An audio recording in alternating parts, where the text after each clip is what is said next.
Hello everybody, this is the Bradley helm of the Deep Blue Dream Team. This is the deck profile of Narukami, and I'm going to get right into it. The first grade 3, the main grade 3 of the deck is Draconic Vanquisher. I run 4 of course, and hopefully by the time this is out, the set 12 comes out with another Vanquisher in it. And I do only run 7 grade 3s in the deck, because the deck does kind of get consistency of getting grade 3s in hand. I run Blitzspear Dragoon because of its on-ride ability. You don't have to use it because it's not, or you can use it, and it's not a GD1 skill. And it's pretty much do everything and bind a card in your opponent's front row. So if they rush you, just get on it. I do only run this one at 3 because it's so hard to find. The Desert Gunner Shorin, its ability is whenever a card's placed into the bind zone, this card gets +3, so it combos really well with a bind deck, and I only run this at 3 because the other 2 grade 2s I do run are kind of what makes the deck. I run 4 Voltage Horn Dragons, simply because I like this card, and it's a really good card in a bind deck. Next, we have the grade 2 everybody sees and just hates this card so much because it's 11k, regular attacker, it can only attack a Vanguard, and if it hits, you counterblast 1, draw a card, and find a card in their drop zone. So this is a really good rush card in pretty much the entire Narukami clan. And in locals, people go for this card so much because they know it's just power. 11k grade 2s are coming this way. Next, I run 4 of the Mighty Bolt Dragoons, because I do only run 7 grade 3s. So I'm running 4 of this so I can get better stride material, or stride turns. And if I don't get Vanquisher and I go second, I can search him out and drop a random card. I do run 4 of the Chain Bolt Dragoons, because whenever a card's put into the bind zone, or whenever a card's retired, your opponent chooses a card in their drop zone and binds it, and then you choose a unit and give it +2. Now, it might not seem like a very good card to put in a bind deck, because your opponent chooses the card in the drop zone, but really, like early game, you should have no problem in getting rid of their drop zone, easy. That's why I run 4 of this card, because stride 1 I can get probably up to 5 cards in the bind zone, which will be really good for the stride turns later game. And then I run 4 of Anastasia. If you don't run this perfect guard in the bind deck, you are pretty much losing out, because this unflips a card and the deck just already so counterblast heavy. Next we're going into the grade. Next we got the final grade 1 I run in the deck. I run 3 of this card. Dragon Dancer Fatine. She is ThunderStrike 2, Soul Blast 1, draw a card. That's pretty much why I like this card, because draw is meta. Next I run 4 of this Stand Trigger. It is Dragon Dancer Vanine, or Beyond. Pretty much you call this whenever you know you're going to retire something. This card goes back on the deck, you shuffle it, countercharge 1, and then draw a card. But only if you retire a card. I don't normally use this in the deck I run now, but it's good just to have in there for utility.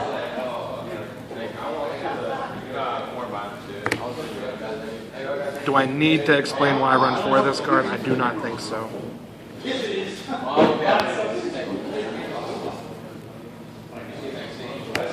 I run 4 other crit triggers. simply because trigger sacking is pretty much the deck right now. It can't deck thin to get triggers back in the deck, so 4 crit triggers, and I'm pretty sure my draw mechanic is pretty good, so I don't need to run any draws. And then, of course, 4 heal triggers or you're bad.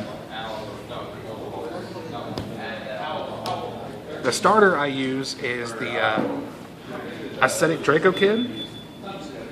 It's a really good forerunner for Vanquisher deck and Binding decks because it activates on ThunderStrike 1 is the first ability, and it's pretty much just a 7k booster. Next is the GB1 skill, which could be used to save multiple games. It's a retire this card, which is a weird starter ability.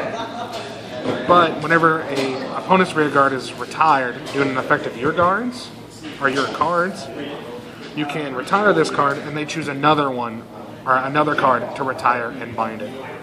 So this is a really good starter for any bind deck. Next I'm going into the G zone. I think I'm going to start with the top. I run 4 Dragonic Vanquisher Voltage, simply because he's a really good card, and I like this card in a bind deck, because at Generation Break 3, for every card in the bind zone, your entire front row gets +3 for each one in the bind zone. So, later game, you can pretty much guarantee you're going over 20k columns. I only run 1 of VMAX, and I'm debating whether to take it out or not because I hate this card.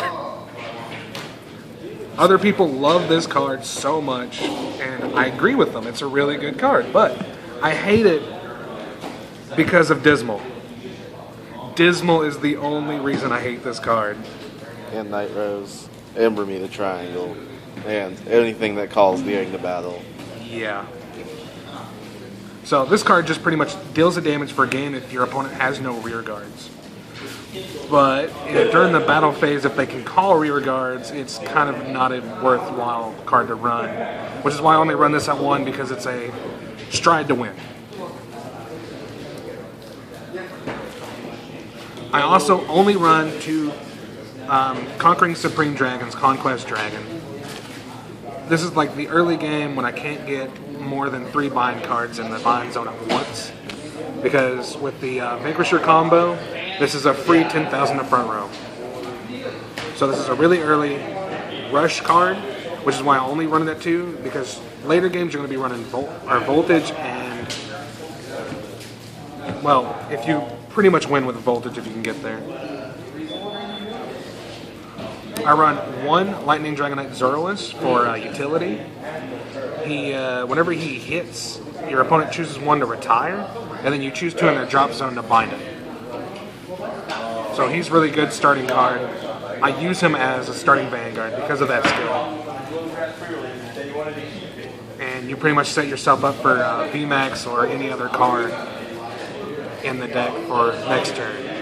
I also run 1 of the Voltage Zapper Dragons, only because this is extremely utility, just like VMAX. And this is pretty much a clutch card I use. It's probably getting ready to come out of the deck for the GB8, because by that time you already have 8 cards in the G zone. And this card is, it pretty much does the same thing. So he's probably coming out of the deck. I run 1 of this card. This is the first G guard for Narukami. I did run 3, but I took the other 2 out because this is again, there's other G zone or G guards that are better in the deck. I only run 1 at the moment, but Bulwark Dragon is a really good generation guard for later game Narukami plays, because with Vanquisher's skill it can be used on your opponent's turn, and if you have Chainbolt Dragoon out in the field, it's a free 5k to the Vanguard.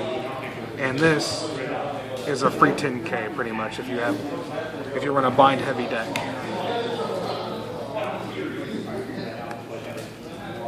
Next, screw you. I'm getting ready to replace this card. It's pretty much the only reason why I run this card in here is for filler and to unflip it if I ever G-assist. 2 Dismals at the moment. I have been told to get rid of one of these. I have been trying, and I am waiting for Fighters Collection 2017. So, cross your fingers. This is a cancer play, so you know what I'm talking about.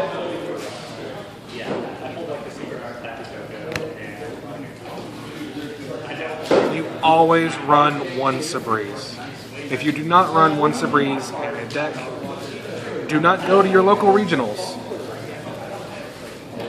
Because there will be those decks where they only ride to grade 2, and let's be honest, this is Counterblast 2, drop a card to stride if your opponent did not ride a grade 3 last turn. This card has been so good to everybody in the team, and it's just a really good card in general if you play a troll deck, or play against a troll deck. Lastly, we got Blizza, because Blizza wins, is the saying as it goes. You counterblast 1, choose a face down G unit, turn it face up, and for each card in your face up G zone, it gets +5 for each one. So this is a super late game, and if you know your opponent's already used all of their perfect guards or think they do not have one, straight into this and you can easily get up to 70k with this card. And with that, that's the deck profile for my Narukami build. It is Vanquisher, and to everybody out there, good luck.